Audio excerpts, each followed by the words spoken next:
The Metal Man is a freestanding painted cast iron statue of a Royal Navy petty officer.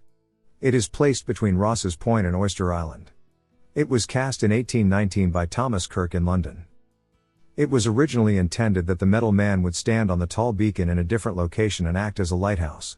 Local ship owners, however, decided that it would be better positioned on a shorter beacon on Perch Rock in the channel, where it could point seafarers away from the hazardous rocks and into the safer waters between them and the mainland. It is said that the Metal Man is the only Ross's Point man never to have told a lie. Others claim to have seen him come ashore to get a loaf of bread. Enjoy the rest of the video and thank you for watching.